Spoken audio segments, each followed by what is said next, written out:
జనసంద్రంగా మారిన విజయవాడ ఇంద్రకీలాద్రి దుర్గమ్మ తల్లి ఆలయ ప్రాంగణం భక్తులతో కిటకిట.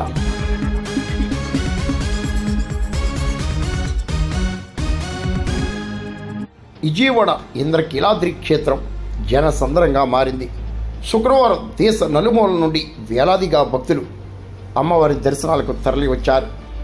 ఆషాఢ మాసాన్ని పురస్కరించుకొని మహిళలు పెద్ద ఎత్తున విజయవాడ కనక దుర్గాదేవికి బోనాల సమర్పణ చేపట్టారు. వేలాదిగా వచ్చిన బోనాల భక్తులతో ఇంద్రకీలాద్రి కిటకిటలాడింది.